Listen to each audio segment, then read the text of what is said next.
Okay, then let's start. Okay, so today we are going to take a slight departure from what we were covering the book. We are going to go to a slightly advanced topic. It doesn't mean that the topic is difficult. It just means that knowing this topic right now, I think it's about the right time that we should jump into this topic. Um, the topic is about classes. Whenever we create any program, we work with classes. Okay, so we always give a class and then we write the name of the class, and that is normally what you put as the name of the file as well. So if it's a data, so it's going to be data.java. If it's a student, it's going to be student.java. So we always put it that way. The strength of Java is the object-oriented programming. Before I begin, let me just confirm if everybody can hear me. Where is the chat? Yes, sir. If the people online, if they can just let me know. Okay, good. Thank you. All right. So, oh, sorry, I forgot to connect.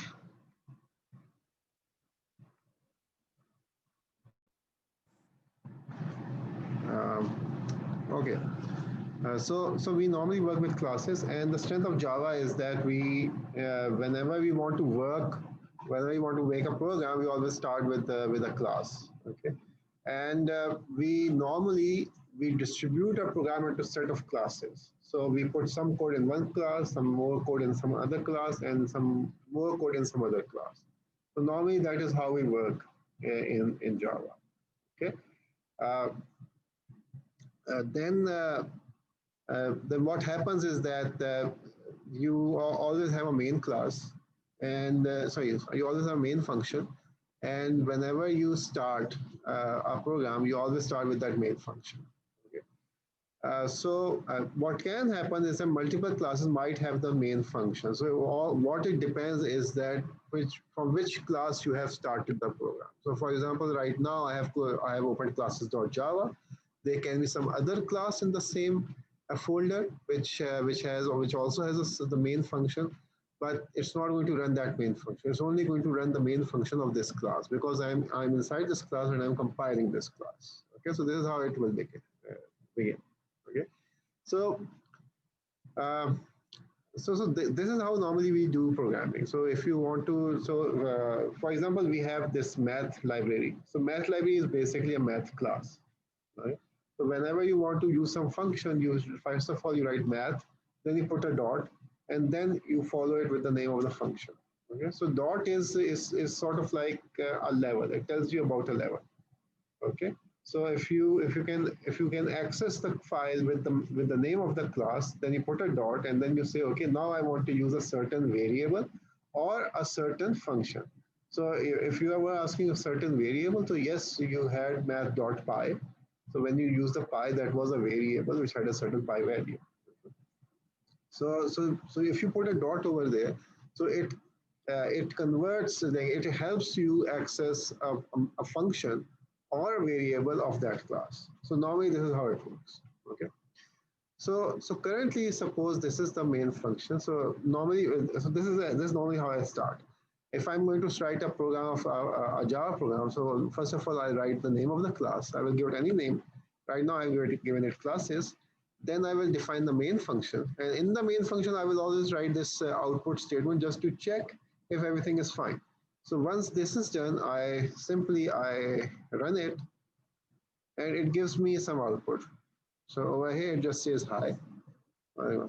So it says hi. So since I have asked it to say hi, so that's why I'm saying hi. So this confirms to me like everything is fine. Okay.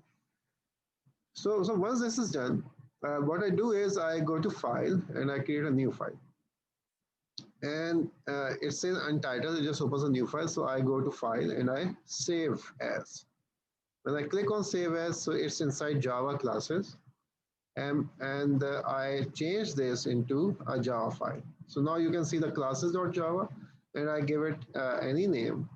So suppose I give it student.java.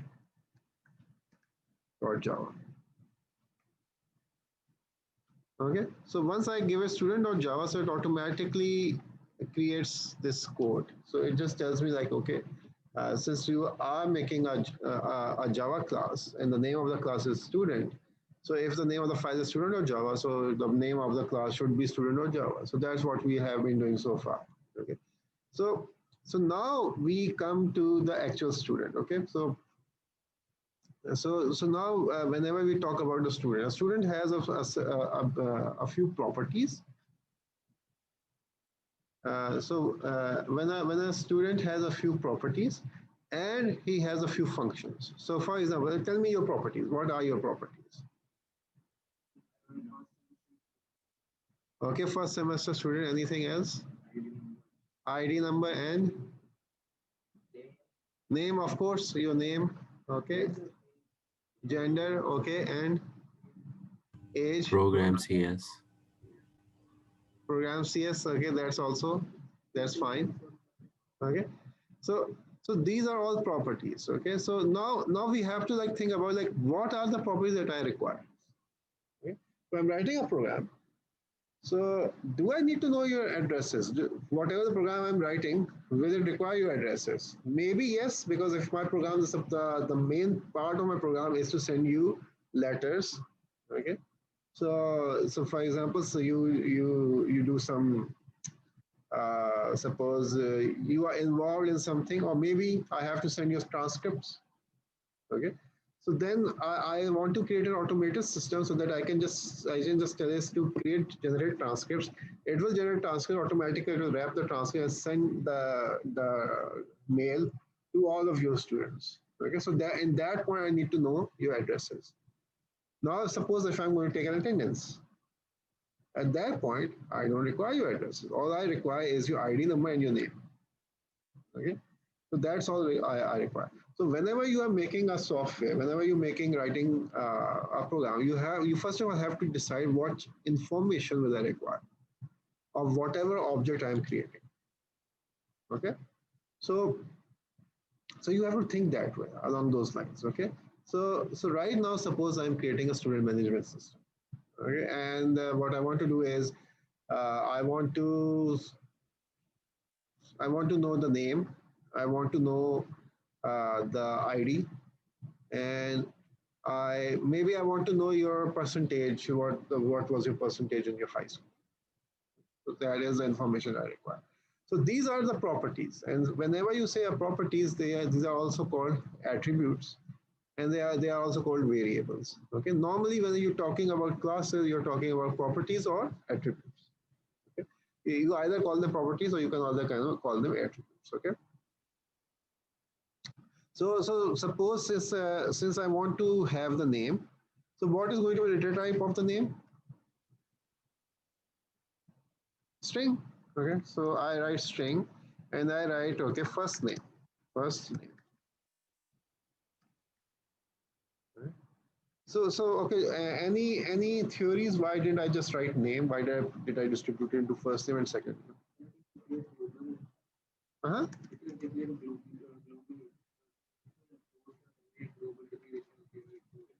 नहीं नहीं नहीं नहीं नहीं नहीं नहीं, मैं इसकी बात नहीं कर रहा, मैं पूछ रहा हूँ कि मैंने फर्स्ट नेम सेकंड नेम क्यों किया, मैंने सिर्फ नेम क्यों नहीं रखा? जैसा कि मेरा नाम जैसे उमैर असफर खान है, तो मेरा फर्स्ट नेम हो जाएगा उमैर असफर और सेकंड नेम हो जाएगा Khan. Sir, uniqueness to list.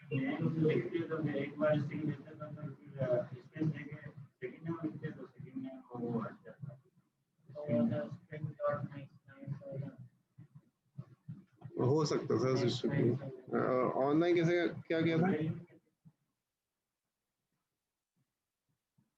अब सिंपल सी बात है कि मुझे कभी आपका कभी मैं फर्स्ट नेम से मैं सॉर्ट करना चाहूँगा, कभी मैं सेकंड नेम से सॉर्ट करना चाहूँगा. ठीक है, तो मुझे कभी सॉर्टिंग की जरूरत पड़ेगी तो फिर मैं कर सकता हूँ, वरना फिर मुझे आपका पूरा जो नाम है उसमें जो फिर मुझे उसमें पहले ही अल्फ़ाबेट से मैं कर सकता हूँ, वो बाकी अल्फ़ाबेट से नहीं कर सकता. ठीक है, आप जैसा वो करते हैं कि पाकिस्तान तो इतना नहीं होता, लेकिन बाहरी ममालिक में होता है कि अगर मुझे मुखातिब करेंगे मुझे मिस्टर खान कहेंगे, मुझे मिस्टर उमैर नहीं कहेंगे. ठीक है ना, तो आपके जो फैमिली नेम है उससे आपको मुखातिब किया जाता है, तो ऐसे में वो चाहते हैं कि अगर फर्स्ट नेम या सेकंड नेम तो नहीं कहते, लास्ट नेम कहते हैं. ठीक है, तो let's make it last name, first name and last name. Okay. So why did we write the main function here? Because we are not going to work on the main function in the student class. If I were suppose I want to test the student class, then I can write a main function in the student class. So I'm not going to test the student class from within the student class. ठीक है? मैं लिख सकता हूँ student class का यहाँ पे main function, लेकिन चूंकि मैं उसको इस्तेमाल नहीं करूँगा, ठीक है? मैं जो इस्तेमाल करूँगा मैं classes का जो main function है उसको इस्तेमाल करूँगा, इसलिए मैं उसको अभी नहीं लिखा है, ठीक है? अच्छा, अब ये हो गया फर्स्ट नेम, ये हो गया लास्ट नेम, ठीक है? अब मैं कहता हूँ कि अच्छा एज के लिए since age is going to be in years, so what is going to be the data type? Integer, ठीक है? और मैं कर देता हूँ एज, ठीक? And finally I'm going to say the percentage. Okay, so percentage जो है वो किस में होगी? डबल में होगी। फ्लोट भी कर सकते हैं, ठीक है? तो फ्लोट भी कर सकते हैं, फ्लोट कर लेते हैं, चलो फ्लोट, और हम कर देते हैं परसेंटेज,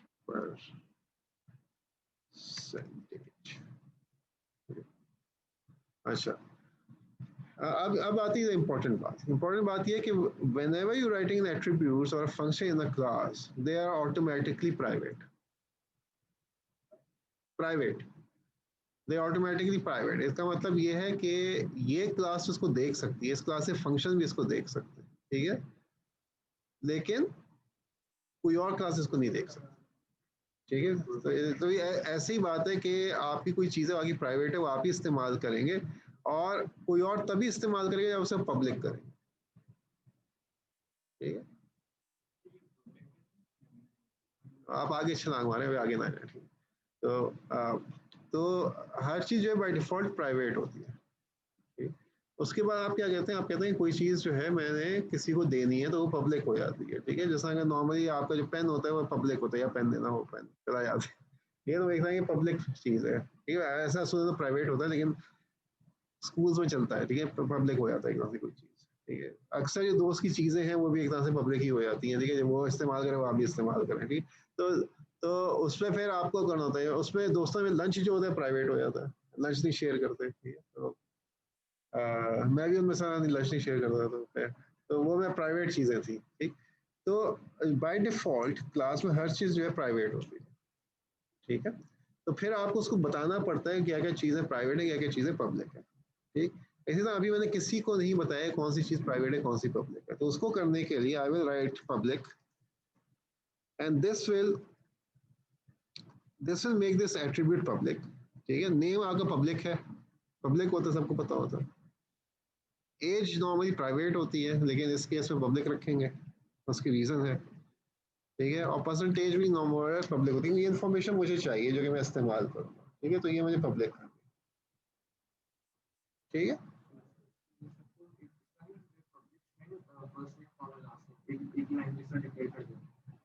कर सकते हैं, ठीक है? आप कर सकते हैं, बेहतर है आप इस तरह कर, ठीक है? क्योंकि उसमें बाद लंबी लाइन हो जाती है बहुत सारे, तो फिर पढ़ना ज़रा मुश्किल हो जाता है। इससे पता चल जाता है कि देखते ही पता चलता है कि 4 एट्रीब्यूट्स, ये पढ़ना आसान है।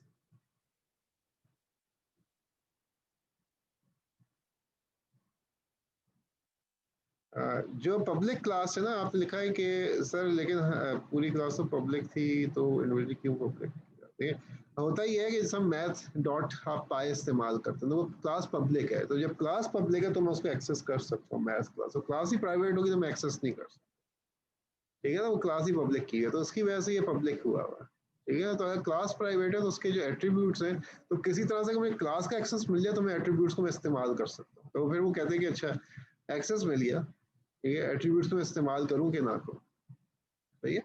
जैसे कि आईबीए जो है एक तरह से एक प्राइवेट एक एंटिटी है, उसकी उसकी चीज़ों को इस्तेमाल करने के लिए एडमिशन लेना पड़ता है। जब एडमिशन एक दफ़ा ले लिया तो हर चीज़ पब्लिक हो गई आपके लिए, ठीक है ना? आप उसके स्टूडेंट बन गए, अब आप स्टूडेंट बन गए तो हर चीज़ इस्तेमाल करें, जब आप स्टूडेंट नहीं है तो आप नहीं आ सकता आईबीए के अंदर, ठीक है? तो इसी तरह क्लासेस में भी ये होता है कि जब आप डिफाइन करते हैं क्लासेस प्राइवेट और पब्लिक, उसका मतलब ये है कि एक्सेस लेवल क्या है उसका। आप क्लास को आप जिस तरह फैकल्टी लाउंज है, वो आपके लिए पब्लिक नहीं है, आपके लिए प्राइवेट, ठीक है? आप उसे एक्सेस नहीं कर सकते, ठीक है? हमारे लिए पब्लिक है, हम उसे एक्सेस कर सकते हैं। इसी तरह स्टूडेंट लाउंज में उलट होता है, आ जाते हैं बाद टीचर, लेकिन होता ही है कि स्टूडेंट का अपना लाउंज है, उसमें स्टूडेंट्स ही रहेंगे, तो वो आपके लिए पब्लिक हो जाता है, हमारे लिए प्राइवेट हो जाता है, ठीक है। तो वो फिर लेवल्स पे आता है, अब किस लेवल पे आपको उसके एक्सेस देना है, किसको एक्सेस देना है, ठीक है। तो उस पर प्राइवेट पब्लिक हो जाता है। तो अब हमने इन सब फंक्शंस को पब्लिक कर दिया, ठीक है। अब मैं क्या कहता हूँ कि मैं कहता हूँ कि ओके, हमारे पास एक प्राइवेट फंक्शन बनाते हैं हम, और प्राइवेट में हम कहते हैं निकनेम, ठीक है। प्राइवेट बल्कि स्ट्रिंग और निक कर देते हैं, ठीक है ना। अब जैसे कि मेरा अगर कोई निकनेम है, आप लोगों को भी नहीं बताऊंगा, ठीक है ना। प्रोफेसर हो या डॉक्टर हो, मेरे से डॉक्टर निकनेम हो जाएंगे वो जो भी है, ठीक है। तो इसलिए वो निकनेम मैं तो किसी को नहीं बताऊंगा, इसी तरह स्टूडेंट्स एक दूसरे को नहीं बताते निकनेम, ठीक। तो फर्स्ट है कि मैं इसको निकनेम को प्राइवेट कर देता हूँ, ठीक है। अभी सिर्फ इतना छोड़ देता हूँ, ठीक है। Let's keep it this way. अब मैं वालेकुम अस्सलाम, ठीक। अब ये करने के लिए ज़रूरी है कि जो क्लासेस है ना वो आपके एक ही फोल्डर के अंदर हो। जिस फोल्डर, अगर जैसा मैं अभी क्लासेस की फाइल है मैं उसमें काम करूँगा, तो स्टूडेंट की फाइल को देखने के लिए कि वो देख सके उस फाइल को, तो it needs to be in the same folder. किसी और फोल्डर में डालेंगे मुझे पाथ देना पड़ेगा उसको, ठीक है। उसका तरीका है, दे सकते हैं, ठीक है। अक्सर होता ही है मॉड्यूल फोल्डर्स बना के, क्योंकि कोई फर्स्ट कहेंगे IBA की स्पोर्ट्स फैसिलिटी से रिलेटेड उसको अलग फोल्डर बनाओ, उसमें क्लास डाल दो। फिर IBA के एडमिनिस्ट्रेशन से लेवल कोई क्लासेस है, उनको अलग फोल्डर बना के उसमें चीज़ें डाल दो, ठीक है। अक्सर आगे चल के यही करेंगे, ठीक है। अभी के लिए हम इधर को इधर तक छोड़ देते हैं, ठीक है। Keep things simple. तो अब मैं इस क्लासेस को इस्तेमाल करूंगा, उसको इस्तेमाल करते हुए मैं स्टूडेंट डॉट जावा को इस्तेमाल करूँगा, ठीक है। अब हम आते हैं क्लासेस में। अब क्लासेस में लिखता हूँ स्टूडेंट, और अब ये जो मैंने क्लास बनाई है ना, ये एक तरह का एक वेरिएबल बन गया, ठीक है, जिसकी डेटा टाइप क्या स्टूडेंट है, ठीक है। तो ये बेसिकली मैं एक डेटा टाइप डिफाइन किया, ठीक है। तो जैसा मैं लिखता हूँ integer name of the class, ठीक है। तो मैं स्टूडेंट का भी नेम ऑफ द स्टूडेंट कुछ कर सकता हूँ, ठीक है। स्टूडेंट करके मैं उसको डिफाइन कर सकता हूँ। तो अब फर्स्ट कहीं मैं स्टूडेंट कहता हूँ, स्टूडेंट जो है वो 2020 का स्टूडेंट है, ठीक। 2020 का पहला स्टूडेंट, 2020 का दूसरा स्टूडेंट, 2020 का तीसरा स्टूडेंट, ठीक है। तो मैं पहले स्टूडेंट की बात करूँ तो मैं लिखता हूँ स्टूडेंट 2020, मैं ये कर देता हूँ, ठीक। तो ये उसका जो है मैंने एक वेरिएबल बना दिया, ठीक। और मैं इसको इक्वल टू न्यू स्टूडेंट, याद होगा हमने एरेज में ये किया था, ठीक। अब फर्क ये है कि जब आप क्लासेस को इस्तेमाल करते हैं तो उसमें आप ये वाले ब्रैकेट्स डालते हैं।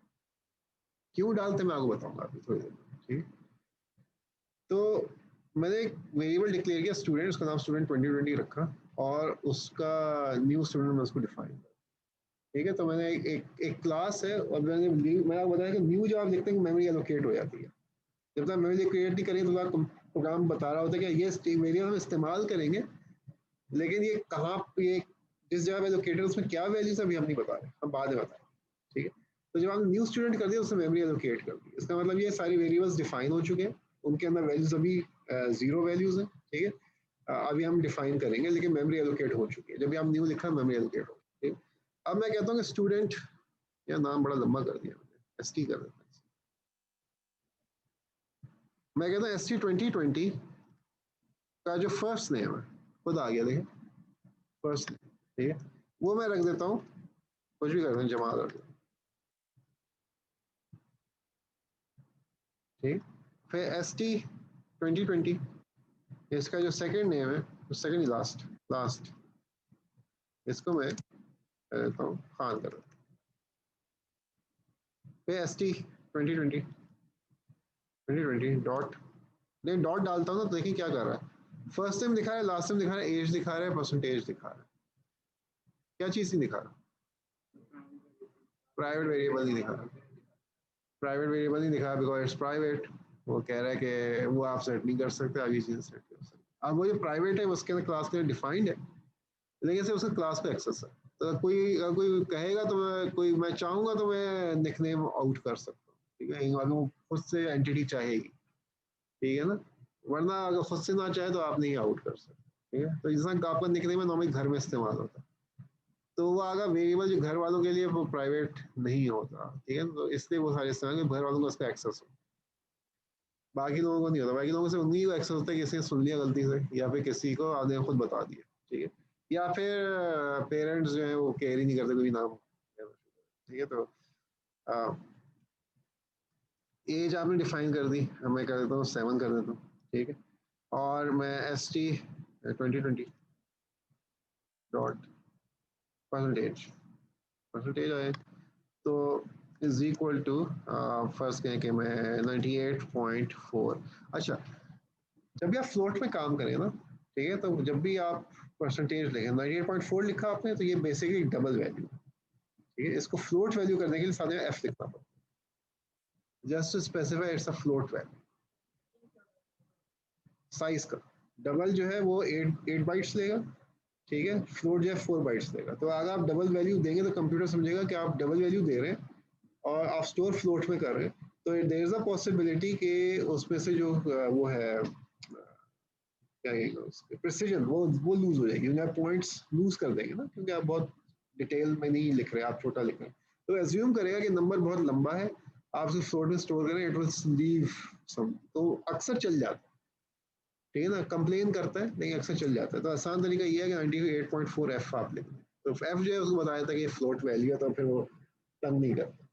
और दूसरा ये कि आप लोगों को पता चल जाए एफ को पढ़ते ही कि भाई ये फ्लोट वैल्यू है, तो मैं डेटा टाइप अगर मैंने फ्लोट उठाया तो मैं फ्लोट में ही डालूंगा, ठीक है, तो आप डबल ऑफ फ्लोट की आपको वो चीज़ नहीं पड़ती, ये तो एक चीज़ है, अच्छी चीज़ है, समझ ले तो अच्छा है। अब इससे मैं एरर दिखा खान का, मैंने ये किया। अच्छा, अब ये कर दिया, तो अब मैं ऐसे सारे स्टूडेंट की सारी मैंने वैल्यूज जो है असाइन कर, ठीक है, तो मैं क्लियर हो गया। अब अगर मैं करता हूँ कि मैं कोई वैल्यू लेना चाहता हूँ,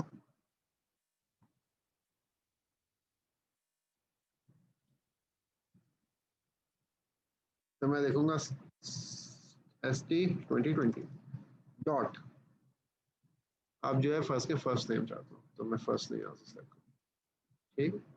अब मैं इसको अगर रन करूँ, हाई की जरूरत नहीं है अब,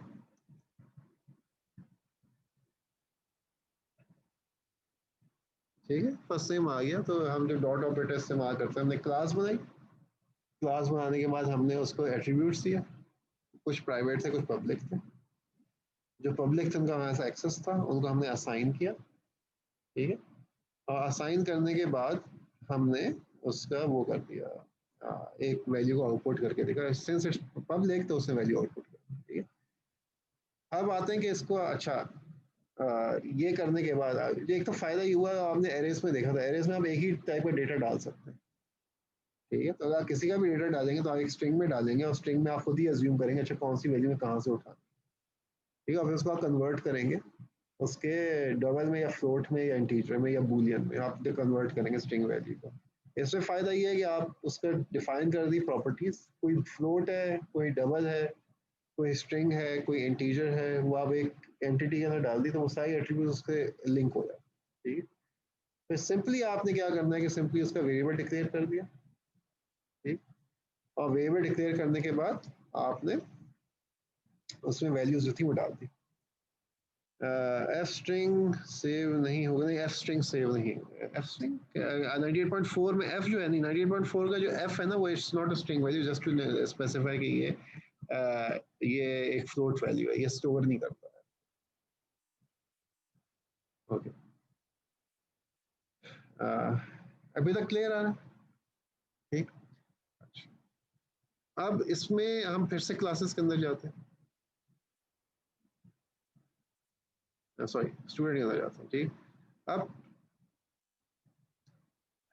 अभी बताया था कि फ्लोट जो है वो स्पेस कम लेता है, डबल स्पेस ज्यादा लेता है, मैं स्पेस बचाना चाह रहा हूँ, तो अगर मैं स्पेस बचाना चाहता हूँ तो मैं फ्लोट इस्तेमाल करूँ, क्योंकि फर्स्ट है कि मैंने फ्लोट में डिक्लेयर कर रहा हूँ तो मैं 4 बाइट्स बचा रहा हूँ ना, तो अगर मेरे पास 10,000 स्टूडेंट्स का डेटा है, इसका मतलब ये 10,000 टू 4 तो 40,000 बाइट्स में बचा लूंगा, ठीक है, क्योंकि परसेंटेज में मुझे प्रिसीजन इतनी नहीं चाहिए, ठीक है, तो 40,000 बाइट्स में अगर बचा सकूँ क्यों ना बचाऊँ, ठीक है, I don't have to declare as double, ठीक है, आप जितने मेमोरी बचाएंगे उतना आपका प्रोग्राम तेज चलेगा, और उतनी ज़्यादा आपके पास मेमोरी अवेलेबल होगी, तो ये वजह है, ओके।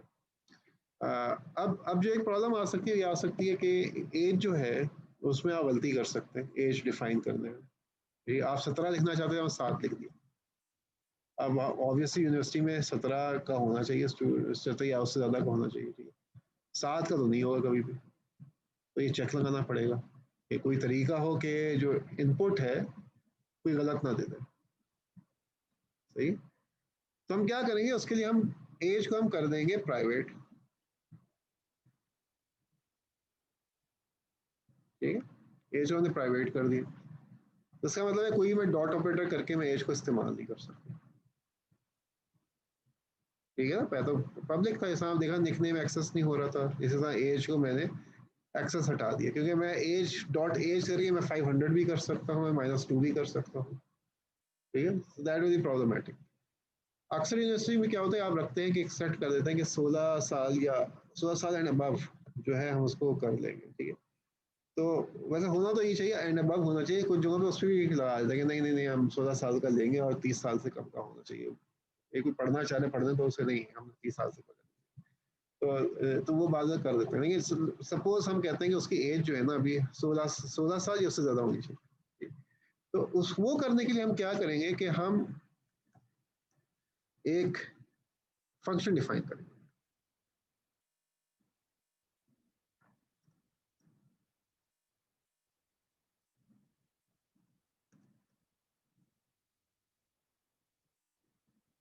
इंट ए कर लेते हैं,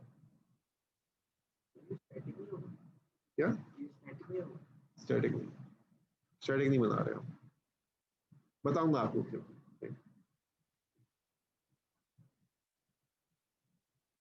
ठीक, हमने हमने ये डिफाइन किया था, स्टैटिक नहीं है, ऐसा ही पॉइंट आउट किया था, फंक्शन स्टैटिक नहीं। रीज़न ये है कि जब भी आप क्लास का एक वेरिएबल डिफाइन करेंगे ना, अगर उसके अंदर स्टैटिक फंक्शन है तो वो वेरिएबल नहीं डिफाइन कर देगी, ये तो फिर वो वेरिएबल के बगैर आपकी क्लास इस्तेमाल होती है, क्योंकि वो फिर सबके लिए कॉमन हो जाता है, जो फंक्शन होते हैं ना सारे सबके लिए कॉमन हो जाते हैं। तो वेरिएबल सबके लिए कॉमन हो जाएगा, तो अब चूंकि इसमें फर्स्ट नेम जो है सबका फर्क है, तो वेरिएबल को स्टैटिक नहीं डिफाइन करेंगे, ठीक है ना, कि हर एक का स्टैटिक फर्क हो जाता है, ठीक है। तो ये जब हम पब्लिक स्टैटिक वर्ड मेन करते हैं, स्टैटिक का मतलब हम कभी ऑब्जेक्ट नहीं बनाते, हम कभी जो भी क्लास डिफाइन की होती है उसका सीधा मेन फंक्शन इस्तेमाल कर रहे हैं। हम मुझे मना करना चाहिए classes, class is equal to new class, उसके अंदर मैं करूँ क्लास डॉट मेन कॉल करूँ, वो मैं नहीं करना था, वो इसलिए नहीं करता क्योंकि मैंने उसको ऑब्जेक्ट नहीं बनाया होता है, उसका वेरिएबल डिक्लेयर नहीं किया होता। तो स्टैटिक हम इसलिए लिखते थे कि अगर कोई आपने क्लास यूज करनी हो और उसका आपने वेरिएबल ना बनाना, तो आप डायरेक्टली उसको स्टैटिक स्टैटिक फंक्शन डिफाइन कर देते हैं और फिर आप उसको इस्तेमाल करते हैं। अभी तक वो काम कर रहे थे, तो मैं आपको सबसे पहले कहा था कि एक चीज़ आहिस्ता आहिस्ता समझ में आएगी, तो ये अब उधर तक हम पहुंच रहे हैं, क्या सारी चीज़ें क्लियर हो गई हैं। अब इसमें चूंकि ये हम एज सेट कर रहे हैं, ठीक है, तो ये स्टैटिक नहीं है। अच्छा, अब मैं क्या करता हूँ, एज मैं करता हूँ if age is greater than equal to 16, sorry not age, a,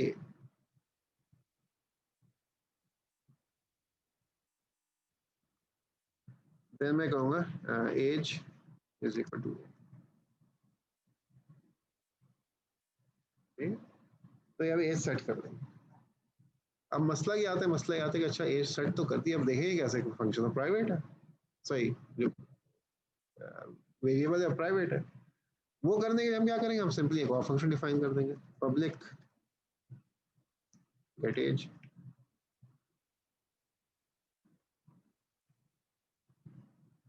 public string string get age, string नहीं इंट होगा, int sorry, int get age, और इसमें हमने कर दिया रिटर्न एज।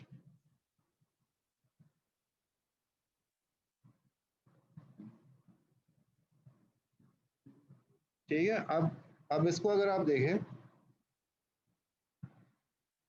तो इसकी कोई रिटर्न टाइप नहीं है, देखिए इसमें एट्रीब्यूट हम पास कर रहे हैं। अब जो एट्रीब्यूट हम पास करें वो चेक कर रहे हैं कि वो ए जो है 16 से बड़ा या उसके इक्वल, अगर उसके बड़ा इक्वल है तो फिर वो एज को असाइन कर देते हैं। एल्स हम ये कर सकते हैं कि हम कर दें else system dot out dot print ln invalid. Kindly enter a value greater than 50.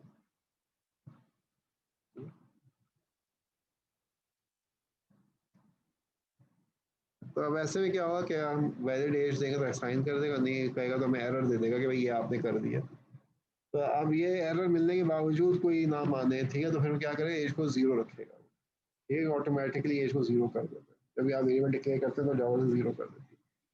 तो अब ये है कि जो चांस है एरर करने का वो कम हो गया, ठीक है। पहले तो ये कि हम एज को सेट नहीं कर सकते थे डायरेक्टली, और अगर हम सेट करते हैं आप, तो उसको सेट करने के लिए हम ये फंक्शन कॉल करना पड़ता है।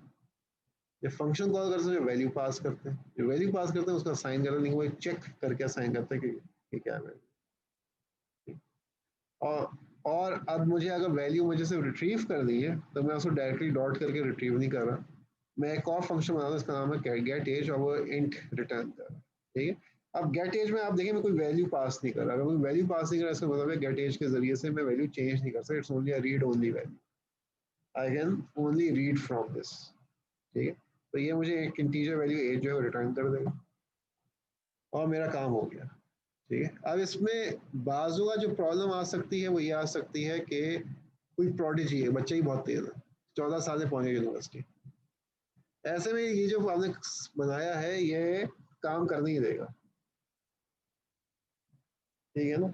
अब उसको सिस्टम में डालने के लिए, ठीक है, आपको क्या डेवलपर से बात करना पड़ेगी, फिर डेवलपर कहेगा कि यार ये तो एक्स्ट्रा काम है मुझे पैसे दो, इस तरह पैसे बनते हैं, ठीक है ना। तो जहाँ फ्री सॉफ्टवेयर होते हैं, फ्री सॉफ्टवेयर का तो फ्री सॉफ्टवेयर क्यों डिस्ट्रीब्यूट करते हैं, फ्री सॉफ्टवेयर ऐसे डिस्ट्रीब्यूट करते हैं ताकि फ्री है, हर एक इस्तेमाल करना शुरू कर देगा, जब हर एक इस्तेमाल करेगा फिर वो कहेगा कि यार मुझे इसमें ये फीचर्स चाहिए, जब वो फीचर्स मांगे कहेगा, वो आदि कहेगा कि ये तो हमारा एक स्पेशल आपके लिए हम काम करें, हम दूसरी चीज़ पे काम करें, हमें रिसोर्सेज अलग रखनी पड़ेंगी, रिसोर्सेज को यूज़ करने के लिए आपको हमें पे करना पड़ेगा, ठीक है। तो फिर वो पैसे बनाते हैं उसमें, तो जो फ्री सॉफ्टवेयर डिस्ट्रीब्यूट है वो इस तरह पैसे बनाते हैं, ठीक है, मेंटेनेंस के, वो ये तरीका होता है। बड़ा अच्छा, ये बड़ा अच्छा स्मार्ट मॉडल है, ठीक है ना। फायदा ये है कि सॉफ्टवेयर लोगों ने देखिए, सॉफ्टवेयर बनाना आपने देखा इतना सा काम करने के लिए मेहनत करना पड़ती है, ठीक है। तो जो हम पायरेसी करके सॉफ्टवेयर उठा लेते हैं तो वहाँ पीछे लोग सालों साल उन्हें काम किया होता है और उनको हम पैसे देते नहीं, पायरेट करके सॉफ्टवेयर उठा लेते हैं, ठीक है? तो वो उनके साथ ज्यादती है, ये मेहनत का उनको पैसे नहीं देते। अब उसमें कुछ होते हैं वो कहते हैं कि वैसे ही फ्री दे देते हैं, क्योंकि वो कहते हैं कि यार अगर हम फ्री नहीं देंगे हम बिकेगा नहीं, तो फ्री सॉफ्टवेयर दे देते हैं, हर एक उसको इस्तेमाल करना शुरू करते हैं, खुद से खुश होना शुरू हो जाता है, और फिर वो उसके स्पेशल फीचर्स पे फिर वो आपको पैसे चार्ज करते हैं, तो फिर उतना पैसे बना, ठीक है। तो ये दोनों मॉडल्स हैं, ठीक? दोनों मॉडल्स हैं, तो उसमें ये होता है कि आपको कौन सा मॉडल पसंद है उसको फॉलो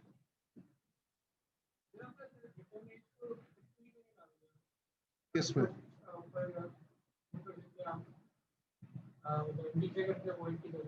इधर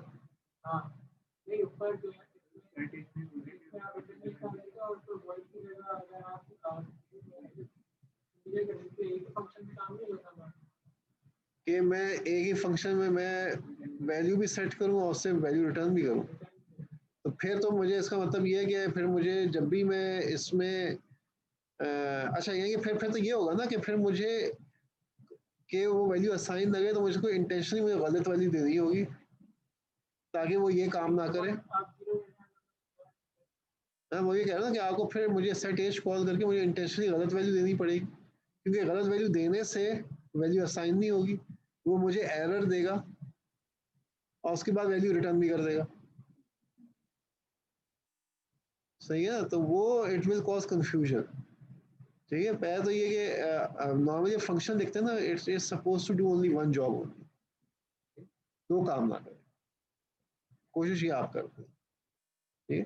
तो जो आप सपोज कर रहे हैं, ठीक है, तो उसमें आपने थोड़ा सा क्या एक फंक्शन बनाने को आपने बचा लिया, लेकिन कंफ्यूजन क्रिएट कर दी, ठीक है। तो फिर पहले फिर आप कोई और आपको कोड देंगे, वो कहेगा ये सेट एज है तो ये रिटर्न क्यों कर रहा है, वो उसको समझ में नहीं आएगा क्यों कर रहा है रिटर्न, फिर वो वो कहेगा यही कुछ रिटर्न करें भी क्या वैल्यू है, फिर वो आपको बताना होगा, कहें आप उसे फिर लिखेंगे डॉक्यूमेंटेशन में कि if you want to set proper age enter a value greater than 15, but if you want to get the age use the same function but give an invalid age। ठीक है ना, तो आप वो कहेगा यही क्या किसने लिखा है सॉफ्टवेयर, ठीक है ना, तो वो कहना ये सिंपल गेट एज का क्यों नहीं बना दिया फंक्शन। ठीक है, तो वो आज से काम ना करेंगे जिससे कंफ्यूजन पैदा हो। ठीक है, चीज़ों को साफ सुथरा रखें कि मुझे मेरा कितना मेरा फर्क पड़ गया, बस मैं ये एक लाइन ही लिखनी थी ना फंक्शन बना के। ठीक, तो ये करने के बाद अब आप एज, अब नहीं एज में लाल आ गया, उसे डिटेक्ट कर लिया, ये काम मैं नहीं कर सकता, तो अब इसको सही करने के लिए डॉट सेट, सॉरी आप डॉट डालें, सेट एज आ गया खुद ब खुद। एज मैं यहाँ पे मैं 7 ही देता हूँ। 7 देने के बाद मैं इसको रन करूँगा,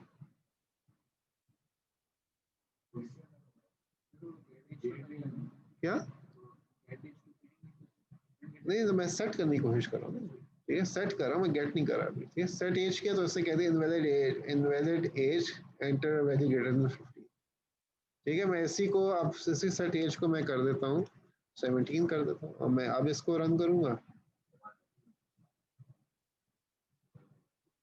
अब नहीं आया। सही है, तो एक तरह से जब आप ये फंक्शन बनाते हैं इससे आप चेक्स लगा सकते हैं कि आप क्या वैल्यू सेट कर रहे हैं। ठीक है, और वैलिड वैल्यूज हम एंटर करें, ठीक है, इनवैलिड वैल्यूज एंटर ना करें। तो अब देखिए आपका, अब आप जो है ना इसमें सेफ्टी ऐड करें उन्हें अपने प्रोग्राम के, it's become a safe program. उसमें आपके एरर्स के चांस है, यूजर गलत एरर कितने कर सकते हैं वो आप मिनिमाइज कर रहे हैं। ठीक है, अब हो सकता है कि जैसे मैं कहा था कि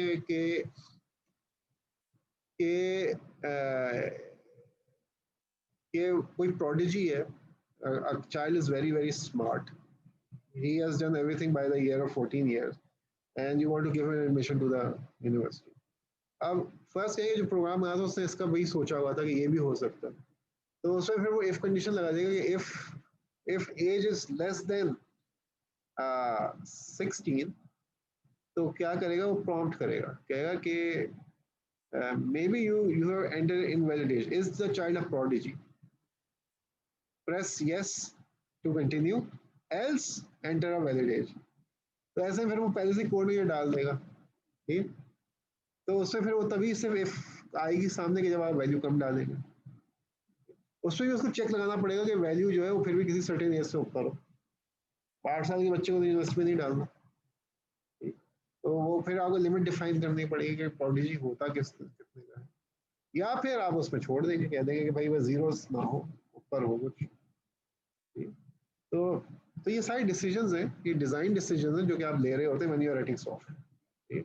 और कोशिश ये करनी होती है कि जितना आप सेफ बनाएंगे सॉफ्टवेयर को, ईजी टू यूज़, ठीक है, उसमें कोई गड़बड़े ना हो, बग ना हो, क्रैश ना करे, इनवैलिड वैल्यूज ना आए, जितनी आप उसे प्रोटेक्ट कर सकते हैं आप सॉफ्टवेयर उस तरह लिखते हैं।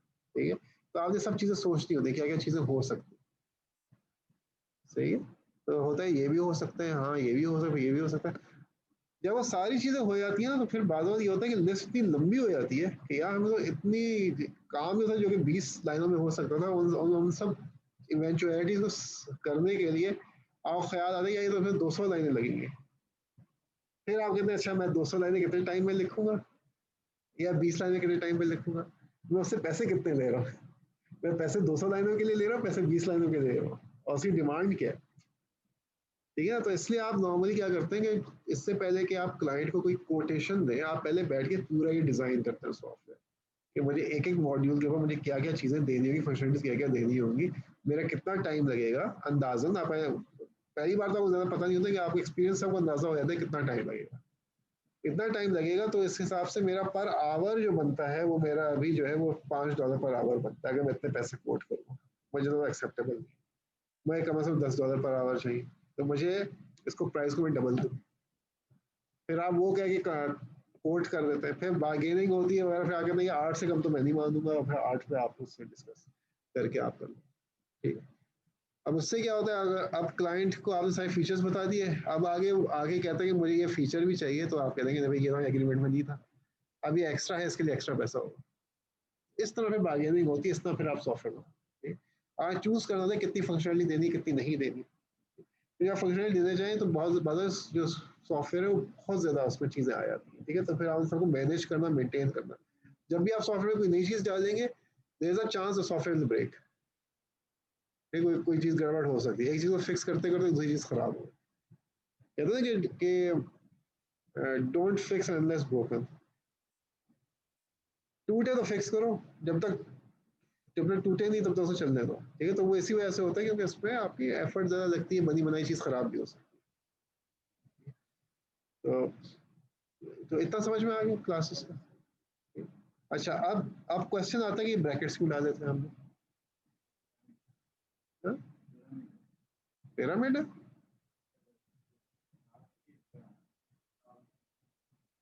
अच्छा, बताइए हमने यहाँ पे ब्रैकेट्स क्यों डाले थे? ठीक, अच्छा। मैं पहले देखूँ कोई सवाल तो नहीं है। यहाँ पे मेरे 5 हो गए। चलो 8 मैसेज आए हुए हैं। क्या मैसेज है अभी?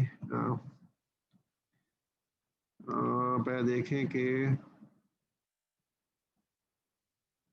Why haven't we returned value? आप ही का सवाल था, इसका मैं जवाब दे दिया एक्सटेंसिवली। सर स्टैटिक से भी चल जाता ना, cause it's a void I guess।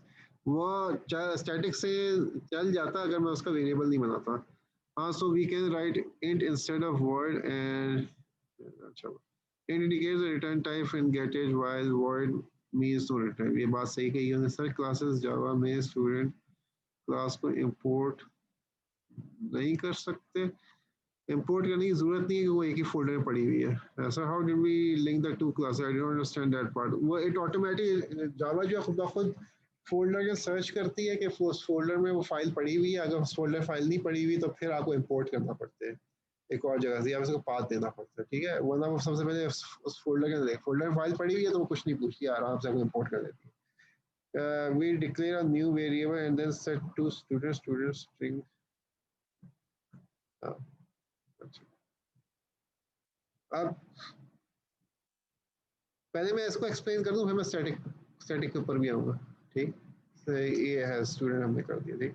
अब ये ब्रैकेट्स क्यों डाल दें? होता ये है कि जब भी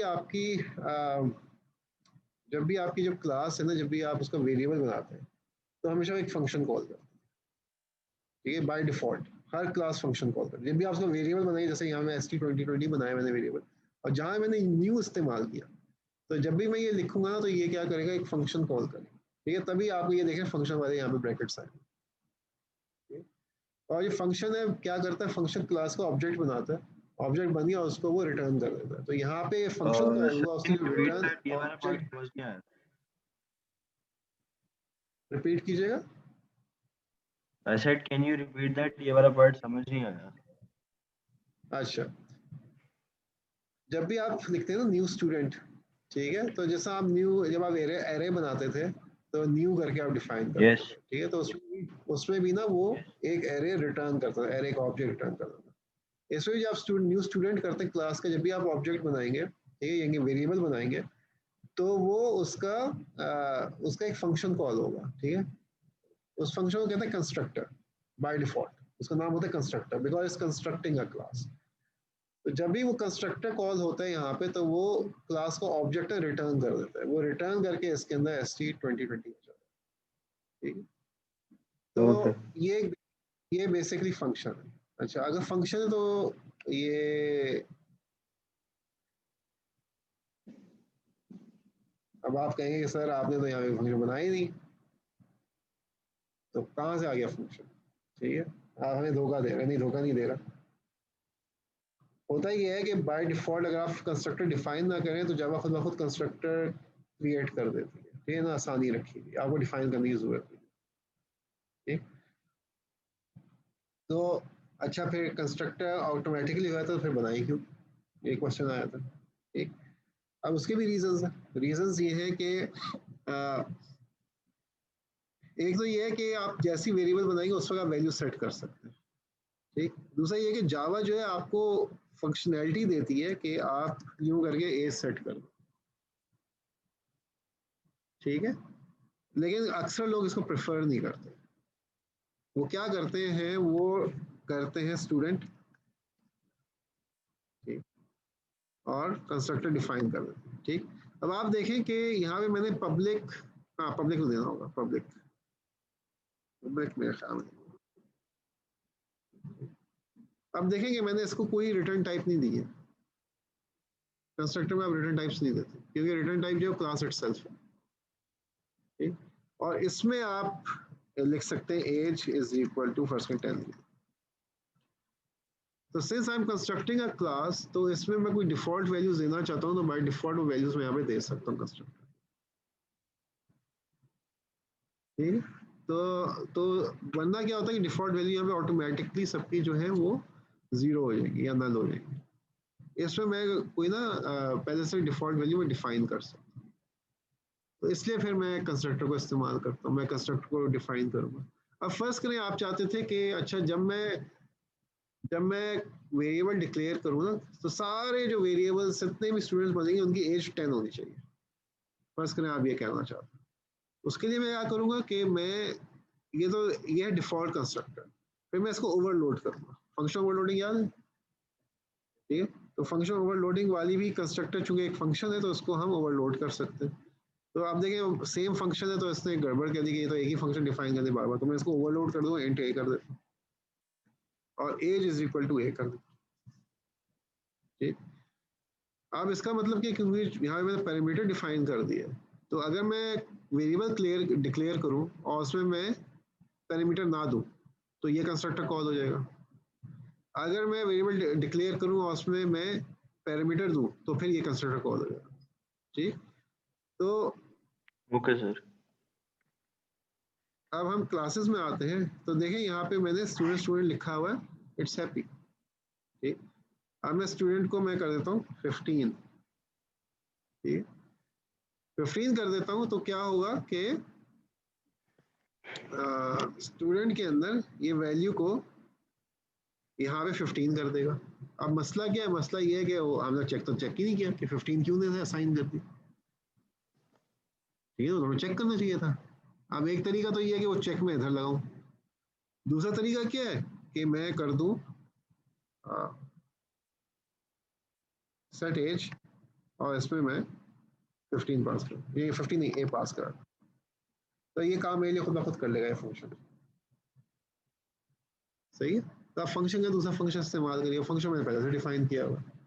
तो ऐसा करके ना कंस्ट्रक्टर के जरिए से भी आप डिफॉल्ट वैल्यूज सेट कर सकते हैं और कंस्ट्रक्टर के अंदर भी आप चीज़ें चेक कर सकते हैं और नई वैल्यूज डाल सकते हैं, डिफॉल्ट वैल्यू सेट कर सकते हैं।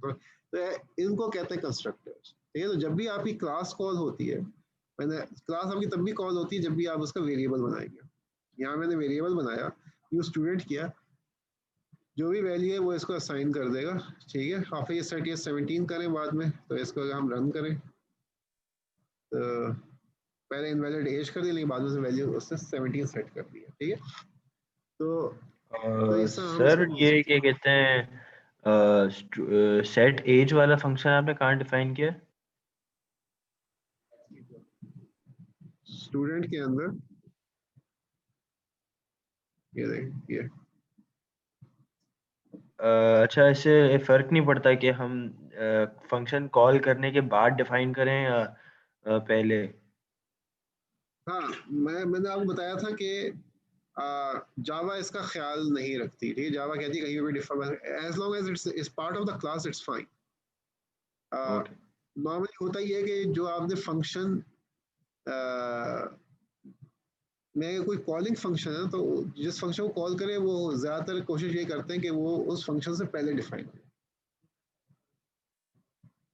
तो ये पहले ऐसे होता है लेकिन हर जगह नहीं होता। ठीक है, मोस्टली ऐसे ही होता है। ठीक है, तो अच्छा ये है कि पहले से जैसा इसमें सेट एज था मुझे उसकी कंस्ट्रक्टर के ऊपर डिफाइन कर देना चाहिए। ठीक है, लेकिन फिर लोग ये कहते हैं ना कि भाई कंस्ट्रक्टर सबसे पहले डिफाइन होगा ना, कंस्ट्रक्टर कॉल होगा तो बाकी फंक्शंस कॉल होंगे, तो इसलिए वो उसको बाद में डिफाइन कर देते हैं। तो ये तो नॉर्मल ट्रेंड ये होता है कि आप कंस्ट्रक्टर के ऊपर लिखते हैं, लेकिन जावा इसका ख्याल कर लिखे, जावा कहती है कि फर्क नहीं पड़ता कहीं पे भी लिख देगा।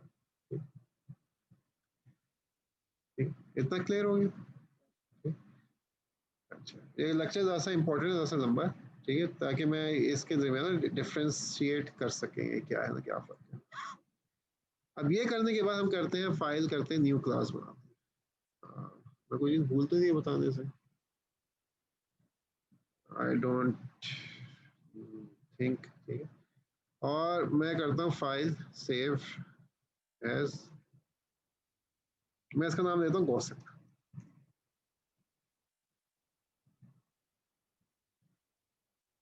गॉसिप डॉट जावा।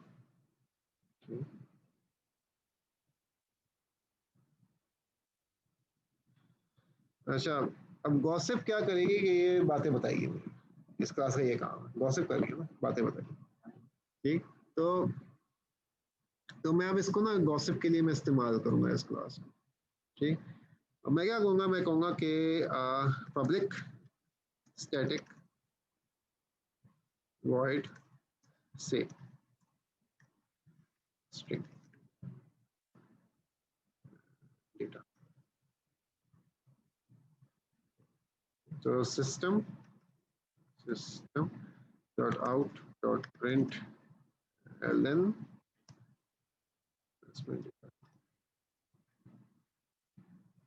ठीक है, ये मैंने क्लास डिफाइन कर दी। अब जैसे देखिए फंक्शन मैंने स्टैटिक बनाया, मैंने बताया था फंक्शन स्टैटिक हो तो मुझे वेरिएबल बनाने की जरूरत नहीं है, यही बताया था ना। इसको मैं सेव कर लेता हूँ।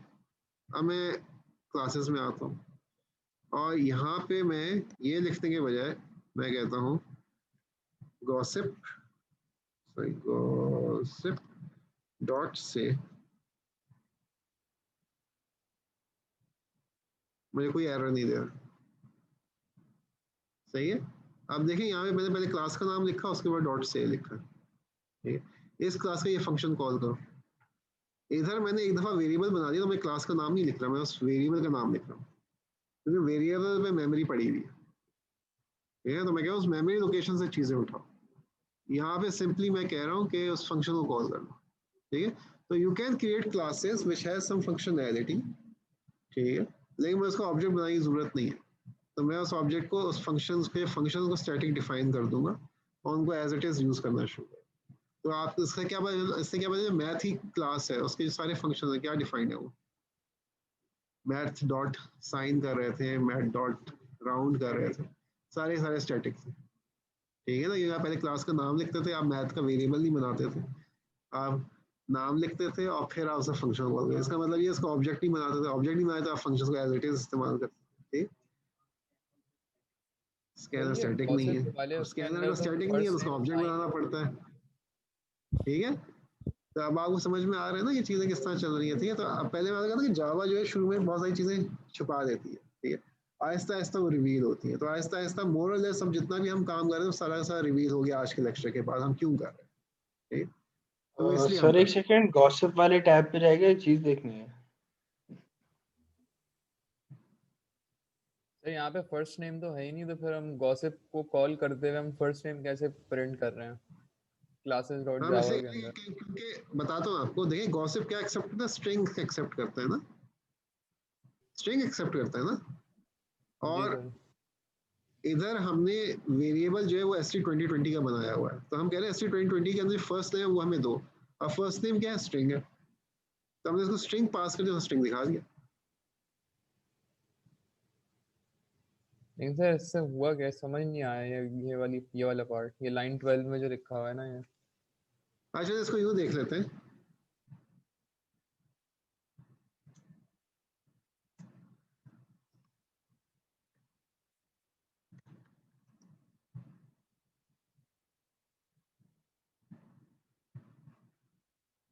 अब आपके ख्याल में चलेगा, ऑनलाइन जो बैठे हुए, क्या नाम है आपका?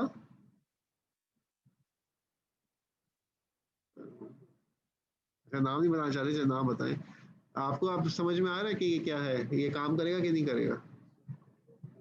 करेगा ना। तो क्या हाँ सर, करें, हम एक करना स्ट्रिंग चाहिए। पास कर रहा हूँ ना। हाँ, मैं स्ट्रिंग पास कर रहा हूँ, इसको मैं स्ट्रिंग पास कर रहा हूँ तो ये काम कर रहा है, जी। इसमें भी मैं स्ट्रिंग पास कर रहा हूँ तो काम कर रहा है, वही चीज़ है, ठीक है। जो मेन चीज़ है वो ये है कि ST2020 को फर्स्ट नेम का एक्सेस है, उसको एज का एक्सेस नहीं है, ठीक है ना, क्योंकि एज एज का एक्सेस इंटीजर नहीं है, है। तो जिस उसको फर्स्ट नेम का एक्सेस है तो मैं फर्स्ट नेम को डायरेक्टली कॉल कर रहा हूँ, डायरेक्टली उसको मंगा दिया, ठीक है, तो उसे फर्स्ट नेम दे दिया, तो इसलिए गॉसिप जो है उसको काम करेगा। ठीक, तो अब ये इसको जमाल दिखाना चाहिए, इसको रन करते हैं। इफ एवरीथिंग इज फाइन, ठीक है, जमाल इसे दिखा दिया। तो अब हमने इसमें दो क्लासें हम इस्तेमाल कर रहे हैं, एक स्टूडेंट क्लास है, एक गॉसिप क्लास है। दोनों क्लासें मैंने अभी बैठ के बनाई है आपके सामने, दोनों को एक ही फोल्डर में रखा है। एक के अंदर मैंने बताया कि वेरिएबल कैसे बनाते हैं, एक में मैंने स्टैटिक रखे उसके फंक्शंस को। स्टैटिक रखते तो आपके उसके वेरिएबल्स नहीं बनते, ठीक है, आप क्लास को डायरेक्टली, क्लास के फंक्शन डायरेक्टली कॉल करते, पहले क्लास का नाम लिखते, डायरेक्टली कॉल करते। अगर आप ऑब्जेक्ट बनाएंगे, ऑब्जेक्ट बनाने में आपको, चूंकि हर ऑब्जेक्ट फर्क हो सकता है, आप सारे के सारे स्टूडेंट्स हैं, हर एक की अपनी इंडिविजुअल आइडेंटिटी है, सही है। तो मुझे फिर आप लोगों की इंडिविजुअल प्रॉपर्टीज में इंडिविजुअल प्रॉपर्टीज लेनी पड़ेंगी, तो उसके लिए मुझे ऑब्जेक्ट बनाना पड़ेगा, ठीक है। तो ऐसे फिर ये जावा जो है इस चीज़ पे काम करती है, ठीक है। जो आप प्रोटेक्टेड कह रहे थे शुरू में, मैंने प्राइवेट रखा था, फिर एक ने कहा था प्रोटेक्टेड, ठीक है। प्रोटेक्टेड जो है ना, वो आगे चल के इनहेरिटेंस आती है, उसमें इस्तेमाल होता है, अभी उसके बारे में परेशान था। अभी के लिए प्राइवेट पब्लिक में आप रहे, ठीक है, तो अभी उस पर ही रहे, आपको ये चीज़ समझ में आना चाहिए प्राइवेट पब्लिक का एक्सेस क्या है, ठीक है। प्रोटेक्टेड एडवांस कॉन्सेप्ट है, तो उसमें अभी ना पड़े, ठीक है। ओके, ये हो गया। सर गॉसिप वाला कोड दिखा देंगे सर एक लास्ट टाइम?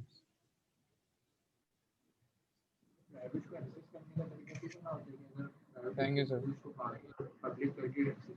अगर आप एक्सेस करना चाहते हैं, अब जैसे कि मैं चाहता हूँ कोई एज को ना ही सेट करे, ये सेट ही ना हो, तो मैं उसका वो सेट एज का फंक्शन ही नहीं बनाऊंगा, तो सिर्फ मैं एज को गेट कर सकता हूँ, देख सर एक सकता हूँ। सेकंड, स्टूडेंट डॉट जावा वाला दिखा सकते हैं?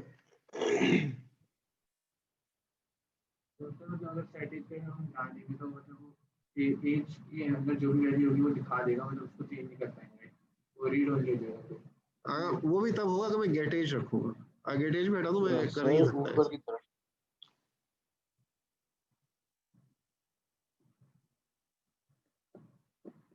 ठीक है ना, अब हो सकता है कि एक ऐसा वेरिएबल बनाया जो कि आप कहीं पे सिर्फ क्लास के अंदर इस्तेमाल करें, कहीं और इस्तेमाल ही नहीं करें, ना आपको उसकी जरूरत पड़ेगी, ठीक है। आप फर्स्ट कहें कि आपने एरिया ऑफ सर्कल आप कैलकुलेट कर रहे थे, आपको उसमें पाई की वैल्यू रिटर्न करने की जरूरत नहीं है, आप कहेंगे कि बस मुझे मुझे तुम रेडियस दो, मैं तुम्हें एरिया दे दूंगा। अब पाई का वेरिएबल डिक्लेयर करना पड़ेगा, उसका प्राइवेट डिक्लेयर कर दें, ठीक, क्योंकि डजंट मेक सेंस कि आप पाई का वेरिएबल सेट क्यों करेंगे और उसकी वैल्यू गेट क्यों करेंगे, ठीक है ना।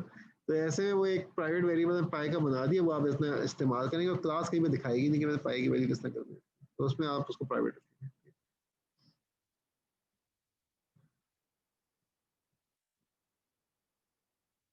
जी, डॉट क्लास जो है वो जावा की कंपाइल्ड फाइल होती है, ठीक है। तो वो एक दफ़ा कंपाइल हो जाए तो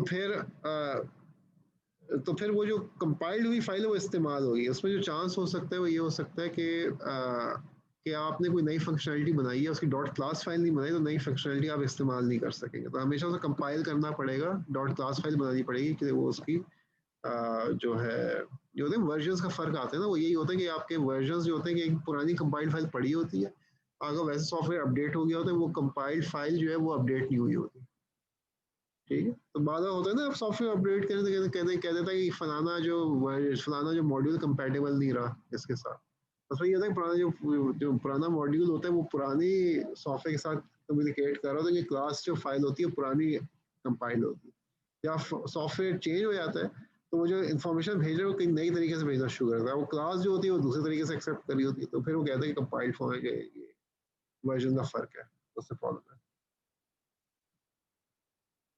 लाइन 8 से 11 का क्या पर्पज है? इससे मैं बताया था कि आपने डिफॉल्ट एज सेट करनी हो, कि मैं सिर्फ स्टूडेंट डिफाइन कर दूं, कि जैसे कि अगर मैं ये नहीं लिखता तो जब भी मैं ऑब्जेक्ट क्रिएट करूंगा तो एज 0 होगी। अगर मैं ये लिख देता हूँ तो जब भी मैं कोई ऑब्जेक्ट क्रिएट करूंगा ना तो एज उसकी 10 हो जाएगी बाय डिफॉल्ट। तो जैसे कि मैंने यहाँ पे ये किया, अब वो कंस्ट्रक्टर कॉल होगा, उसके अंदर मैंने डिफॉल्ट वैल्यू 10 रखी हुई है, तो जितने भी स्टूडेंट्स बनेंगे उनकी वैल्यू बाय डिफॉल्ट 10 होगी।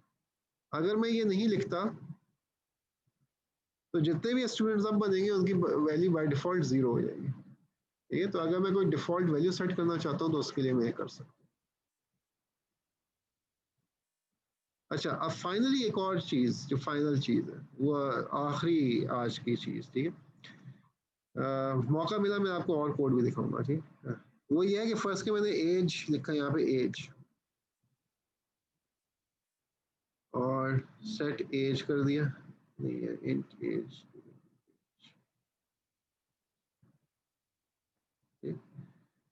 और सेट एज में यहाँ पे मैंने एज लिख दिया, एज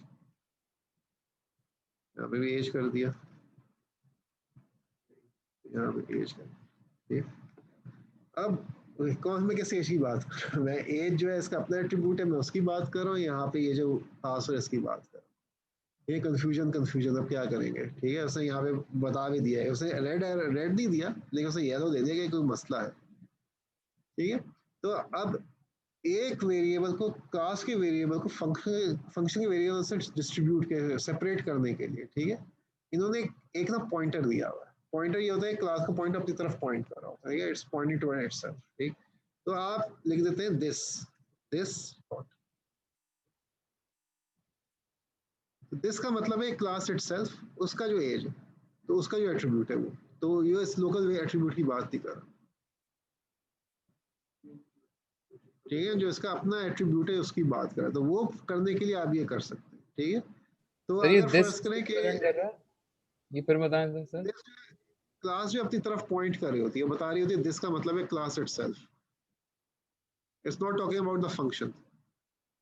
आप जैसे कि इस क्लास के मैंने ऊपर एज का वेरिएबल डिक्लेयर किया हुआ है, तो ये इस वेरिएबल की बात कर रहे हैं, ठीक है। ओ ये इसकी बात नहीं कर रहा, ये जो है, अब ये जो वेरिएबल है वो आपको यहाँ पे आ जाएगा, ठीक सर, है। लेकिन ये करना अब ये आप लाजमी तो कब नहीं है कर, ना सर? ये करना लाजमी नहीं है, ये इसलिए करते हैं कि जिस तरह आपने देखा था कि मैंने यहाँ पे ए रखा हुआ था, तो कोई कंफ्यूजन जी नहीं थी।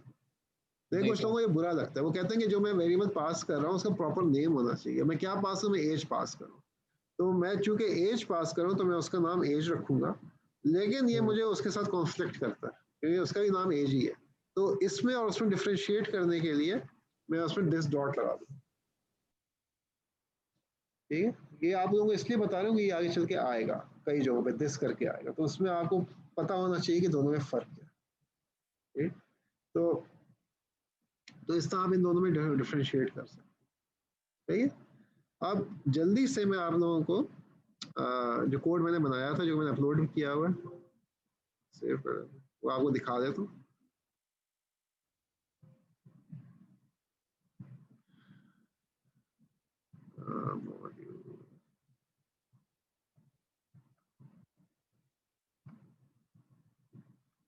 ठीक है, स्टूडेंट मैनेजमेंट में हम हैं,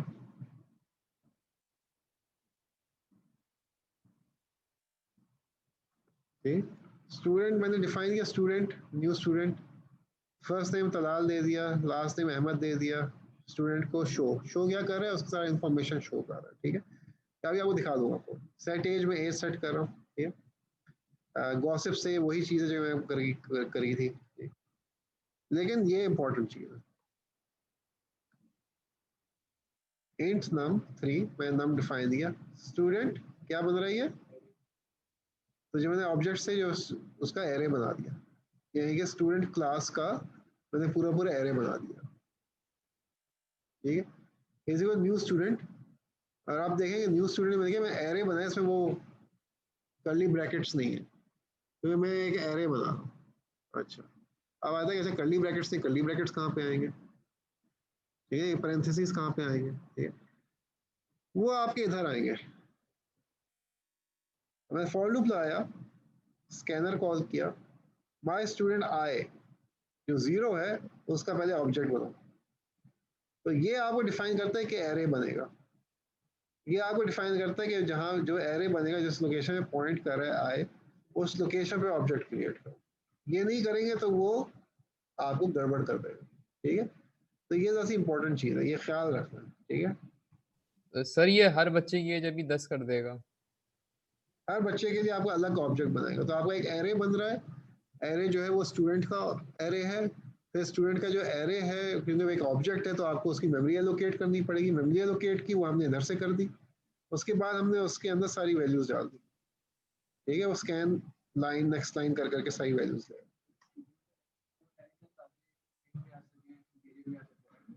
हमें स्टूडेंट एरे इसलिए बनाया क्योंकि आप सब स्टूडेंट्स हैं, आपकी अपनी इंडिविजुअल वैल्यूज हैं, तो उसमें एरे इसलिए बना दिया कि हर ऑब्जेक्ट की इंडिविजुअल वैल्यूज है, मैंने सबका डिक्लेयर कर दिया। अब वो एट्रीब्यूट्स फर्क है। अगर सारे एट्रीब्यूट्स में स्टोर करने होते तो या तो एक लंबा सा स्ट्रिंग करता। मैंने कहा यार वो बड़ा कर तो सकता हूँ, लेकिन बड़ा मसला है उसमें, ठीक है, क्योंकि मैं फिर ख्याल करना पड़ेगा कितने स्पेसेस के बाद कौन सी वैल्यू आती है, उस वैल्यू को मुझे कन्वर्ट करना पड़ेगा, ठीक है। तो मैं उस सब चीज़ों से बच जाता हूँ। मैंने स्टूडेंट की सारी प्रॉपर्टीज डिफाइन कर दी उनको, और मैं क्या करता हूँ, स्टूडेंट का ऑब्जेक्ट कॉल करता हूँ और उसकी प्रॉपर्टी कॉल कर लेता हूँ, उसमें प्रॉपर्टी असाइन कर देता हूँ। मुझे कोई टाइप कन्वर्जन की भी जरूरत नहीं पड़ती, ठीक है। तो मैं सारी वैल्यूज यहाँ पे मैं उसकी एक चूंकि एरे में डाल दी, यहाँ पे 3 है, 4 है, 5 है, 6 है या 600 है, सबके लिए काम कर जाएगा, सब में मैं उसकी इंडिविजुअल वैल्यूज डाल दूँ। और इसी तरह जैसा स्टूडेंट डॉट शो था, तो ये माई स्टूडेंट और शो है, और show students, show my students. अब ये शो माई स्टूडेंट्स जो है, इसमें देखें माई स्टूडेंट पूरा एरे में पास कर रहा हूँ, ठीक है। तो फिर पूरा एरे मैंने पास कर दिया। अब सारे जो पूरा एरे है वो उसको लेगा, उसकी लेंथ लेगा, और फिर उसमें एक इंडिविजुअल स्टूडेंट की मुझे इंफॉर्मेशन देगा, ठीक। तो अब ये इसमें आया तो सर थोड़ा सा स्क्रॉल करके ये शो वाला फंक्शन दिखा देंगे? दिखा देते हैं आपको। ये है आपका शो फंक्शन। ओके सर, तो ये पूरी एरे कैसे प्रिंट करेगा? नहीं, ये जो है ये स्टूडेंट का शो फंक्शन है, ठीक है। जो पूरी एरे है ना वो इसके अंदर है, ये है।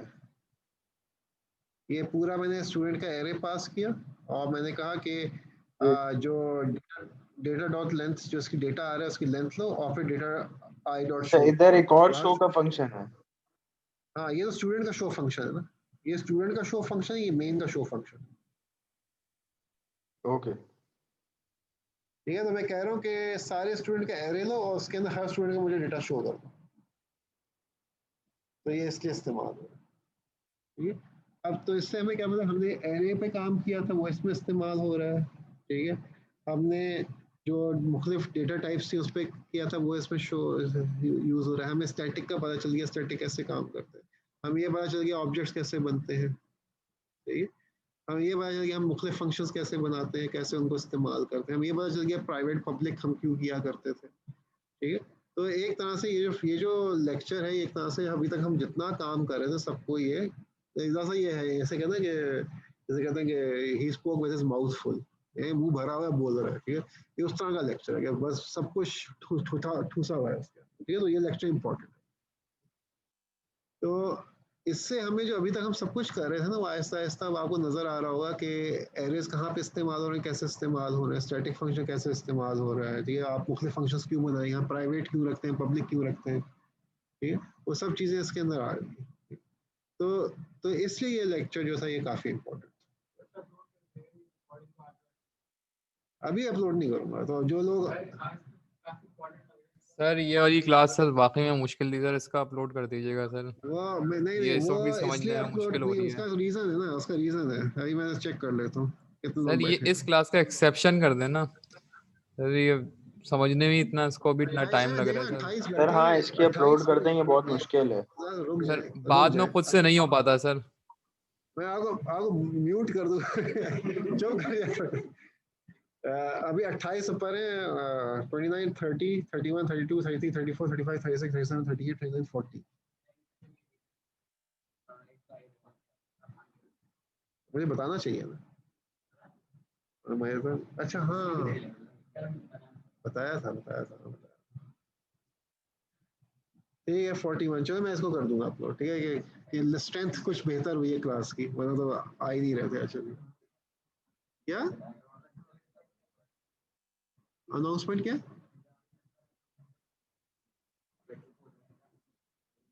कौन सी अनाउंसमेंट, कौन सी अनाउंसमेंट? वो इसलिए डाली थी कि लोग आ नहीं रहे थे, मैंने उस वक्त ये भी कहा था कि अगर लोगों की स्ट्रेंथ सही होगी तो फिर मैं अपलोड, हाँ तो मैं कहा मैं अपलोड कर दूँ। वैसे कुछ चीज़ें रूल्स हैं कि कभी कभी इंस्ट्रक्टर को क्विज का नहीं याद कराते कि आपने क्विज लेना था। वो दुश्मन बहुत बन जाते हैं क्लास के अंदर, ठीक है। दुश्मन नहीं बनाने होते क्लास में, ठीक। तो इंस्ट्रक्टर को याद ही कराना होता है, नहीं अगर इंस्ट्रक्टर भूल गया तो भूल गया, अब वो इंस्ट्रक्टर के ऊपर डालो। ठीक है, तो इसका ख्याल रखा गया है। और आप भी, आप इनसे लड़ाई करके ना बैठ जाइए, ठीक है। तो ठीक है, समझ में आया? ठीक है, तो अब मैं कोशिश ये करूँगा कि हो सके तो इसमें ना जो यूज़र इंटरफेस है, कि अभी हम सारा इसके पर काम कर रहे हैं, मैं कोशिश करूँगा कि हम ना यूज़र इंटरफेस भी काम करें, ताकि आप बटन्स बना के उसमें से डेटा एक्सेप्ट करें, ताकि आपकी प्रॉपर एप्लीकेशन आपकी बनना शुरू हो जाए। ठीक है, मैं कोशिश करूँगा उसके ऊपर, लेकिन that is all dependent on कि हमारा कोर्स कितना कवर हो रहा है। ठीक है, तो फिर हम उसके ऊपर भी ऐसे ऐसे चलिए। फिर अभी जाके ना आपकी जो लैब है उसमें सिर्फ एक प्रॉब्लम है, ठीक है, वो आप नहीं कर प्रॉपरली, ठीक है, वो इतनी इतनी आसान नहीं है, टाइम लगेगा। तो अभी आप लैब में जाके वो करें, ठीक है, बाकी भी जो लोग ऑनलाइन बैठे हैं वो भी जाके लैब में करें। चलिए, ओके फिर, थैंक यू, अल्लाह हाफिज़।